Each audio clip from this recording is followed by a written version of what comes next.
Hey everyone, Daniel and Chris here with the Superhero Show. Now, the Fantastic Four trailer's been around for a couple of weeks now, and we got a lot of feedback in, because I think we touched upon it slightly in that episode, about whether the Fantastic Four and the X-Men franchises, both at Fox, should eventually combine in a couple of years' time to make a big kind of crossover movie. We had a lot of feedback, and we're going to discuss, could Fox do this, and then, more importantly, should they do it? Yeah, I guess the first quote, I mean, it's something that's been talked about a lot. Yeah. Our readers have talked about it in emails since we started this show. We've asked various directors and producers about it, and it feels like it will happen one day, but Simon Kinberg has been talking about it, who's worked on both properties. He was involved with Days of Future Past, Apocalypse Now, Fantastic Four. He worked on the script. So he was asked the question by Collider, and he talks about Marvel, actually, as the example. He says, "We are all very inspired by what Marvel has done. If there's a way to have different communications between these universes, that would be great. But we are focused on making each of these movies the best movie they can be. It's tricky. The challenge is that the X-Men films so far don't acknowledge the Fantastic Four, and the Fantastic Four takes place essentially in the same time period as the X-Men movies, the modern day. So they have challenges, but there are certainly conversations." It is a challenge because they didn't have it all planned out years and years ago with these contingencies like Marvel had. Like, if this is successful, we can maybe do this. This is more kind of ad hoc. So those original Bryan Singer X-Men movies don't acknowledge the Fantastic Four, and the new Fantastic Four movie won't have mention of the X-Men. As far as we know, they might put Easter eggs in there, but at present it seems like they haven't.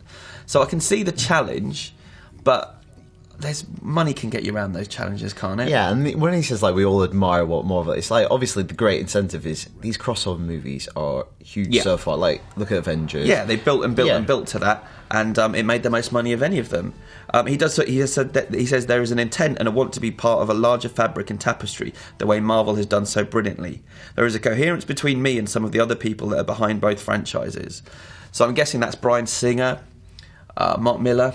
Yeah, I guess he's like a consultant for Fox. He's kind of overseeing all these projects. So it's interesting. They're obviously trying to figure it out, but could they do it, Dan? Is there a way? Well, it's funny you should say that. Will Montgomery's written in with, I think, an ingenious way that they can kind of resolve this narrative obstacle. And obviously, what always helps with resolving narrative problems is time travel. And time travel always helps you out. Alternate dimensions. Yeah, so Will says, "My theory is that because of the events of Days of Future Past and with the whole future being altered, we could see the crossover being brought in this way, as this new Fantastic Four is clearly set in present day, and the X-Men franchise is working its way up through the years 60s, 70s, 80s. And when that new generation of X-Men, Fassbender and co. get up to the present day, the timeline with the Fantastic Four will be present and are simply not mentioned in the original X-Men movies, the Singer movies, because in that timeline certain events happened that caused the Fantastic Four not to exist." Okay. There's something we could do here with a chalkboard. I was just going to say, unfortunately, that would mean a scene in the film being similar to my least favourite scene in the Back to the Future trilogy, when in Back to the Future 2, Doc Brown literally gets a chalkboard and a piece of chalk and has to draw the timelines out for Marty McFly, but really for the audience who has no idea what's going on. Well, that's anymore. how you do quantum mechanics, Chris. So so Professor X would have to be doing that. Reed Richards could explain it all, even though he doesn't know anything about it. Yeah. So, but that works. In fact, it kind of does work. Like, it's staring us in the face that's the solution. This current timeline is working its way towards the present day, and so that would actually be logical. Because they're working their way back to a different reality from the one we've already seen. Like, it does work, and I think, you know what, these are comic book properties. You go with stuff like this. This happens a lot. Like, you can always reconcile things. And this is the brilliance of Kinberg, actually, is that's what he does. He comes in on projects, sometimes quite late in the day, and fixes problems. He's very good he's a very good problem solver. And I thought, although there were some, I don't know, in Days of Future Past, we did poke some holes in it. You can, but, you know, you've got one Fox property that's dealing with time travel. Fantastic Four is dealing with alternate dimensions and teleportation. I'm sure there's some way you can manufacture a collision. Would you want to see it though, Dad?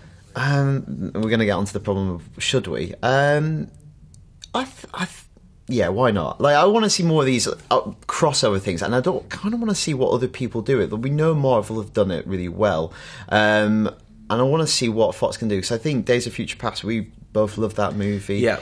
I'm really looking forward to Apocalypse. We talked about that a few weeks ago. So I think Fox know what they're doing. The fact that they're doing a Deadpool movie on a lower budget on the side that's closer to the character, it feels like they're embracing maybe more of Marvel's approach and going, well, we can have success if we get closer to these characters. But at the same time, we did that.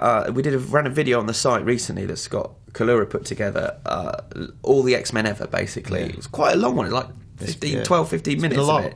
There's so many of these characters they can explore in their own universe. Yeah. Is there any need? I don't know. It would be exciting to see. We've also got factoring. We've got Gambit movie and stuff. Like, if you need to find a bigger story for them both to tackle. Yeah. And I think, there is one threat that looms large in the Fantastic Four universe that could maybe bring everyone together. Is that one I got in an email here? Yeah. That is a very good segue. So Michael Velasquez talked about our Rewind Theatre that we did on Fantastic Four and our previous show, and he said, I'd love your thoughts on the future of this franchise based on this being sci-fi horror genre, as it relates specifically to the Silver Surfer and Galactus. If the tone of the movie truly is on the horror side, which is what we speculated... We're talking about violent body transformations. Cronenberg-esque. Then I believe that both Galactus and Silver Surfer would fit perfectly into that sci-fi horror tone.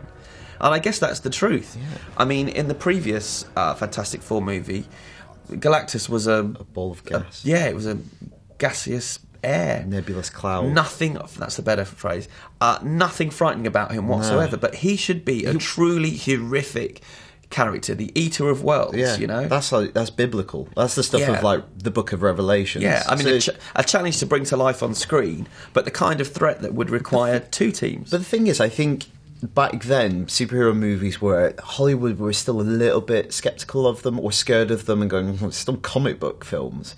Whereas now I think there's a greater appreciation for the source material. And I think if they did it now, go for it.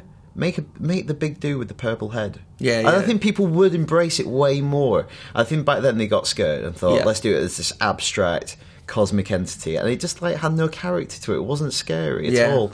And I think that's maybe why you would necessitate having the Fantastic Four and the X-Men combine.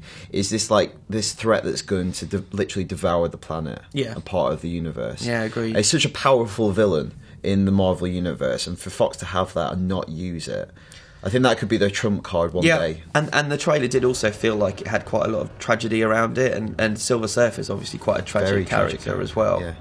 That, it wasn't terrible what they did with him in the previous film. I liked him. Yeah.